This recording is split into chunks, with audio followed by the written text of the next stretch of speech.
क्या आपने कभी सोचा है कि आपको कौन धोखा देने वाला है, या आपको कोई पास्ट में धोखा मिला है? तो आज मैं आपको बता दूंगा कि आपको किस राशि से धोखा मिला है। बहुत बार ऐसा होता है हमारी लाइफ के अंदर कि हम किसी के ऊपर बहुत ब्लाइंड फेथ कर रहे होते हैं और सामने वाला व्यक्ति हमारा मिसयूज कर रहा होता है। हम उससे दिल से जुड़े होते हैं और वो हमारे साथ दिमाग से प्ले कर रहा होता है। हम उसकी मदद करते चले जा रहे होते हैं और वो हमारे को धोखा देता चला जा रहा होता है। ऐसा कई बार होता है। ऐसा होता है प्रेम संबंधों में, ऐसा होता है व्यापारिक पार्टनरशिप में, ऐसा होता है दो अच्छे दोस्तों के बीच में। और आपको एक बात और बता देता हूं, ज्यादातर जो ब्रेकअप होंगे कोई एक व्यक्ति के द्वारा होगा, कोई एक व्यक्ति दूसरे को धोखा दे रहा होगा। कई बार ऐसा होता है कि एक लड़के के दो दो या तीन तीन लड़कियों के साथ में प्रेम संबंध चल रहे होते हैं, वो धोखा दे रहा होता है, लड़की बहुत लॉयल होती है। कई बार ऐसा होता है व्यापारिक पार्टनर आपके पैसे को का मिसयूज कर रहा होता है। आप तो उसको गुड फेथ में पैसा दिए जा रहे हो, वो गलत इस्तेमाल कर रहा है। और कई बार हमारी पर्सनल लाइफ में भी ऐसा होता है कि आप शुभ राशि के हो, आपका गण देवताओं वाला है और आपकी जो पत्नी है वो राक्षस गण की है। अब आप में देवता वाले गुण रहेंगे, पत्नी में राक्षसों वाले गुण रहेंगे। अब आप सुबह जल्दी उठ के नहा धोगे, तैयार होगे, पूजा पाठ करके बैठ जाओगे, पत्नी आपकी 12 बजे सो के उठ रही है। कई बार आप बहुत ज्यादा अपनी पत्नी के लिए अच्छा सोच रहे होते हो, वो आपको धोखा दे रही होती है। यानी कि कौन आपको धोखा देगा, किससे आपको धोखा मिला है, ये आज मैं आपको बताऊंगा और आगे के लिए अवेयर करूंगा, यानी कि अलर्ट करूंगा कि अगर इस राशि के लोग हैं तो इनसे धोखा मिलने की संभावना है, इसलिए बचाव कर लें, थोड़ा सतर्क हो जाएं, एक्टिव हो जाएं, ये मैं आपसे कहना चाहूँगा। दोस्तों, व्यक्ति धोखा तब देता है जब उसकी या तो ज़रूरतें पूरी हो जाएं या फिर उसको आपसे बेटर कोई और ऑप्शन मिल जाए, तो वो आपको डिच कर देगा, चला जाएगा। आपने उसको 100 रुपीज़ की हेल्प करी, किसी ने उसको ऑफर दे दिया कि मैं आपको 150 रुपये की हेल्प करूंगा, वो आप पार्टनर, व्यापारिक पार्टनर आपको धोखा दे देगा। कलयुग है दोस्तों, सब संभव है, इसीलिए इसका नाम कलयुग है। आज मैं आपको बताऊंगा कौन सी राशि वाले लोग अवसरवादी होते हैं। इसलिए सबसे पहले नंबर पर मैं जिस राशि के विषय में बात करूंगा और उस राशि का नाम है मेष। जी हाँ, मेष वालों, आप बहुत ध्यान से समझ लेना मेरी बात को। अब मैं ऐसा इसलिए बोल रहा हूं कि ज्योतिष शास्त्र के अंदर मेष राशि के जो व्यक्ति होते हैं वो थोड़े अवसरवादी होते हैं। उनके साथ थोड़ा सोच समझ के आपको पार्टनरशिप करनी चाहिए। और मेष राशि वाले बिना किसी कारण के ही आपसे दूरी बना लेंगे या कोई कारण क्रिएट कर लेंगे। अगर उनको आपसे अलग होना, आपको धोखा देना है, तो आपसे अलग हो जाएंगे। क्योंकि मेष राशि के जितने भी जातक इस दुनिया में है ना, चाहे वो लड़का हो चाहे वो लड़की हो, वो बहुत ज़्यादा रोक टोक पसंद नहीं करते। उनको ज़्यादा इन्वॉल्वमेंट, ज़्यादा इंटरफेरेंस पसंद नहीं है। ये एक सबसे बड़ा कारण होता है। इसलिए मेष राशि वालों के साथ आप अगर रिलेशनशिप में हैं तो कम इंटरफेयर करें और थोड़ा सा ज़्यादा आपको कॉम्प्रोमाइज़ करके चलना पड़ेगा, ये मैं आपसे कहना चाहता हूं। मिथुन राशि, जी हाँ, बड़ी ऊर्जावान राशि है और लोगों को आकर्षित करने के जो गुण है ना, वो मिथुन राशि वालों आप में बड़े जबरदस्त है, क्योंकि आप मुझे सुन तो रहे होंगे। परंतु अपने स्वभाव के कारण वे जल्दी पुरानी चीजों से बोर हो जाते हैं, क्योंकि बुध का नेचर है क्रिएटिव माइंडसेट का, बुध का नेचर है जल्दी रिजल्ट देने का। बुध एक राशि से दूसरी राशि में 20 से 22 दिन, 25 दिन के अंदर मैक्सिमम परिवर्तन कर लेता है। तो बुध स्थिर नहीं है, बुध चलायमान स्वभाव का है। इसलिए वो बहुत जल्दी मतलब बोर हो जाता है और पुरानी चीजों से वो अपने आप को अलग कर लेता है। उसको ऐसा लगता है कि नए नए पार्टनर मैं तलाशूं, नए लोग, दोस्ती जल्दी लोगों से बना लेना, अपना दोस्त सर्कल बहुत बड़ा जल्दी कर लेना, ऐसा।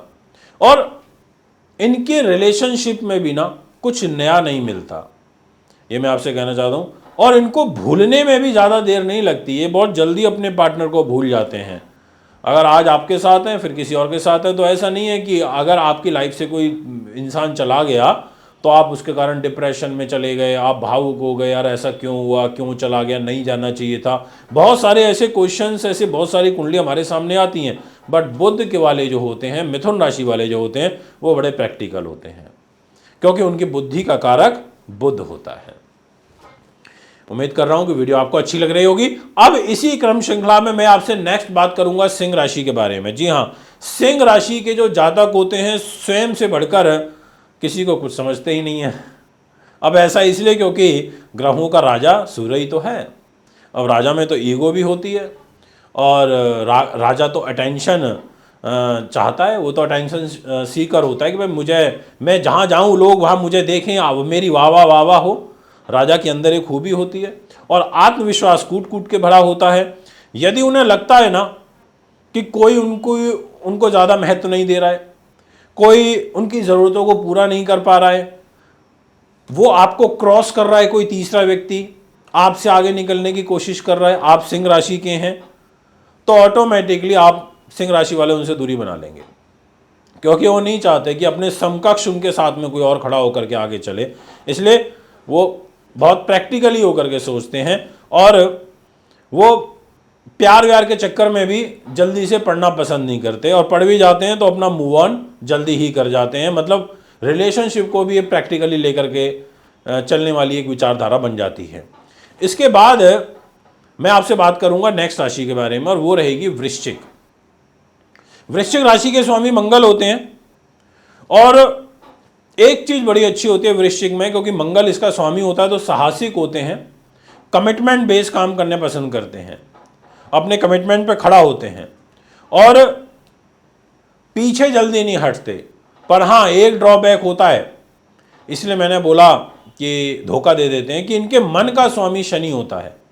कपटी किस्म के होते हैं, कपट मन में होता है, यानी कि आपसे जुड़ेंगे तो सिर्फ इस सोच से जुड़ते हैं कि भाई इससे मैं क्या बेनिफिट ले सकूं, मैं इससे किस चीज़ को खींच सकूं, अडॉप्ट कर सकूं, या मेरे को इससे क्या एडवांटेज मिलेगा। मतलब फ़ोन करेंगे तो एक एक साल तक नहीं करेंगे, और करेंगे तो सीधा काम से करेंगे, या ये पता चल गया कि इस व्यक्ति को पद मिल गया, इसके पास ये आ गया, तो डेली कॉल करेंगे, आपके हालचाल पूछने लगेंगे, बस जी वैसे ही कॉल किया था, क्या हाल है, क्या चल रहा है, ये वो, इस तरीके से।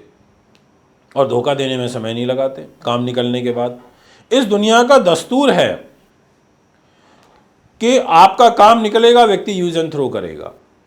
वृश्चिक राशि वालों में थोड़ा सा फ्लर्ट करने की आदत होती है, तो इसलिए मैं आपसे कहना चाहूँगा कि वृश्चिक राशि के लोगों से आपको थोड़ा सा ध्यान रखना चाहिए।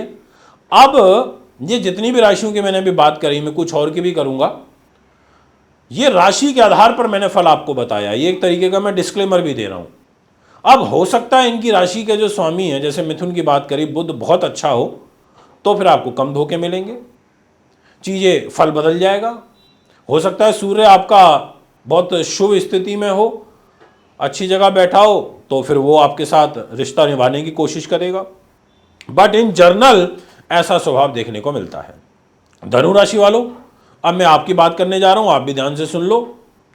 अब आप तो नीतिवान ग्रह हो, क्योंकि आपकी राशि के स्वामी देवगुरु बृहस्पति हैं, और आपका नेचर आध्यात्मिक भी है और रोमांटिक भी है। आपकी एक बहुत जिज्ञासु प्रवृत्ति होती है, मतलब किसी भी चीज़ को जानना, पहचानना, ये आपके अंदर बहुत ज़्यादा देखने को मिलता है। आप अपने जीवन को, अपने आज को जीना पसंद करते हो, और आप बहुत ज़्यादा चिंता नहीं करते हो। आप चिंता मुक्त रहना पसंद करते हो कि भाई ठीक है, जो होगा देखा जाएगा, कल क्या होने वाला है इस चीज़ से आपको ज़्यादा फर्क नहीं पड़ता।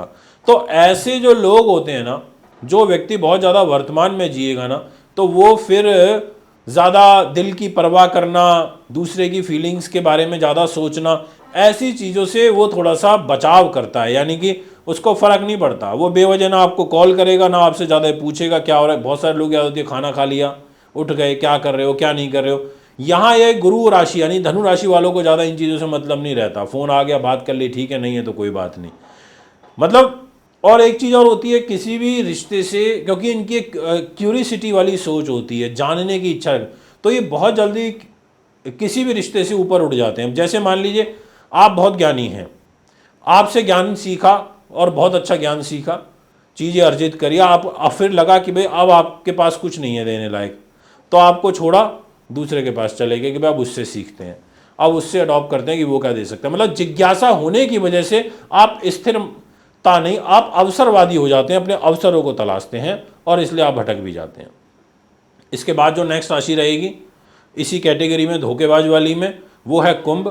कुंभ राशि के जो दर्शक होते हैं ना, जितने भी लोग होते हैं, वो मनमौजी होते हैं, क्योंकि शनि के द्वारा रूल ये राशि होती है। बुद्धिमान भी होते हैं, खुले विचार वाले होते हैं, अपने विचारों को स्वतंत्र रूप में रखते हैं, क्योंकि मन का स्वामी शुक्र हो जाता है। स्वभाव से काफ़ी मददगार होते हैं, मतलब और हाई ग्लैमर लाइफ जीने के शौकीन होते हैं।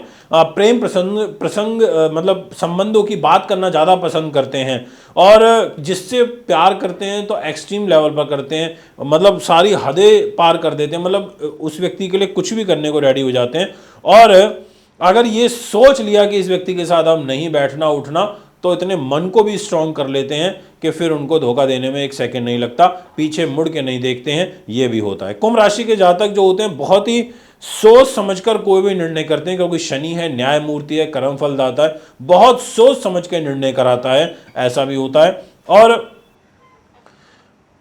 विशेष रूप से लॉयल तो होते हैं, पर प्रैक्टिकल भी काफ़ी होते हैं, और थोड़े लोभी किस्म के होते हैं। तो लोभ की जो मात्रा होती है कुंभ राशि वालों में ज़्यादा देखने को मिलती है। तो दोस्तों ये है वो राशियां जिनके बारे में मैंने आपको बताया कि जो धोखेबाज कैटेगरी में काउंट की जा सकती हैं। उम्मीद करता हूँ वीडियो आपको अच्छी लगी होगी। एक बार फिर आपके बीच में आऊँगा। नमस्कार।